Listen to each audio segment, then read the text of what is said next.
Pendeta Agus Tumpak Lumban Toruan menyampaikan, umat Kristiani akan terselamatkan hanya dengan percaya atau beriman dengan mukjizat dan berkat yang diberikan Tuhan di dalam kehidupannya.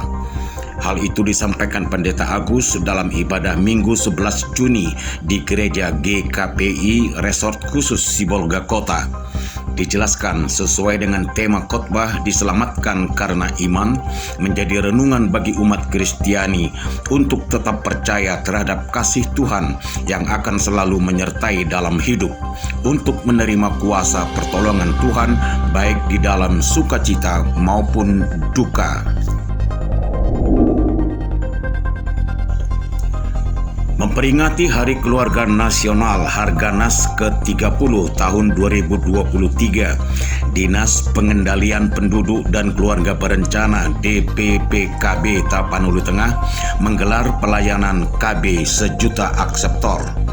Kegiatan dilaksanakan serentak nasional 14 Juni bertujuan meningkatkan capaian serta menjaga keberlangsungan kontrasepsi bagi pasangan usia subur untuk menjaga jarak kelahiran dan menghindari kehamilan yang tidak diinginkan.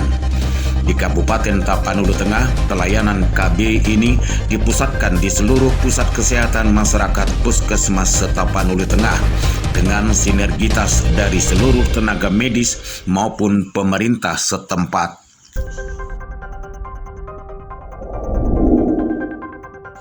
Badan Kenajiran Masjid Al-Mujahidin Kelurahan Simaremare, Sibolga Utara dalam menyambut Hari Raya Idul Adha 1444 Hijriah memberi kesempatan bagi jamaah untuk berkurban. Hal itu disampaikan Muhammad Yanto selaku penasehat BKM Al-Mujahidin usai pelaksanaan ibadah sholat Jumat 9 Juni lalu. Dan sudah terdaftar 3 hewan kurban kerbau dari 3 kelompok jamaah atas nama 21 orang. Ditambahkannya, sampai tanggal 9 Juni lalu juga tercatat 2 orang jamaah belum mendapatkan kelompoknya untuk 7 orang agar dapat berkurban 1 kerbau. Sebelumnya, Muhammad Yanto yang juga bertindak sebagai khatib dan imam pada ibadah sholat Jumat tersebut menyampaikan khutbah kemuliaan berkurban. Dijelaskannya, dengan berkurban menjadi salah satu bentuk rasa syukur pada Allah Subhanahu wa Ta'ala yang memberikan segala nikmat kepada hambanya. Setiap tahun menyambut Hari Raya Idul Adha, panitia penyembelihan hewan kurban baik dari Badan Kenajiran Masjid, instansi pemerintah dan swasta maupun ormas Islam sejak jauh hari sudah mulai memesan hewan kurban seperti sapi, kerbau atau kambing. Hewan kurban yang dipesan dari luar daerah itu sesuai syarat dan ketentuan. Hewan kurban harus dengan kriteria umur hewan serta mempunyai kondisi fisik yang baik dan sehat. Hewan kerbau atau sapi disyariatkan untuk 7 orang pekurban dalam satu kelompok. Untuk kurban perorangan biasanya dipilih hewan kambing atau domba. Pengakuan Sakrin Tanjung, seorang peternak di Sarudi, mengatakan hingga 2 pekan jelang Idul Adha 1444 Hijriah ini permintaan hewan kurban kambing masih sepi.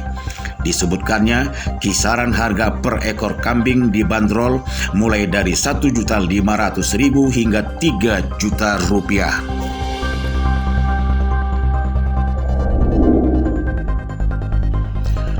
Pembangunan total Masjid Al-Musanif Nurul Iman di Kelurahan Aik Manis, Sibolga Selatan sudah selesai dan telah dimanfaatkan sebagai tempat ibadah sejak bulan Ramadan yang lalu. Hal itu disampaikan Muhammad Safar Jaluhu, penasehat BKM Al-Musanif Nurul Iman usai pelaksanaan ibadah sholat Jumat 16 Juni. Sebelumnya, Ustadz Arfan Zibua selaku khatib dan imam menyampaikan khutbah dengan judul Menjadikan Akhirat Tujuan Utama. Dijelaskan segala amal ibadah yang dilaksanakan seorang hamba di dunia seluruhnya menjadi penentu hidupnya di akhirat. Sehingga meningkatkan amal dan ibadah perlu dilakukan oleh umat manusia di dunia agar dapat menjadi bekal di akhirat. Daerah Kabupaten Tapanuli Tengah beberapa dekade lalu adalah salah satu daerah penghasil beras. Sentra pertanian dahulu mulai dari Kecamatan Barus, Sorkam, Poriaha, Sibuluan, Tuka, sampai Huta Balang dan Pinang Sori. Kondisi tersebut hari ini sudah sangat jauh berbeda.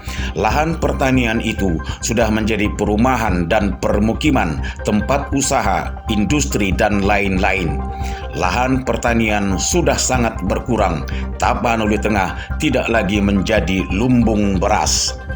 Meski begitu, masih ada juga petani padi di beberapa lokasi, seperti di Kecamatan Sarudi. Para petani sedang menanti musim panen. Biasanya saat jelang panen, beberapa jenis hewan hama seperti tikus atau burung dapat merusak tanaman dan bulir padi.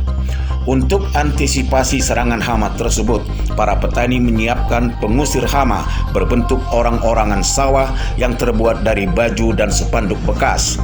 Padi yang dipanen biasanya menjadi kebutuhan pribadi mereka dan sebagian lagi dijual untuk modal pada musim tanam berikutnya.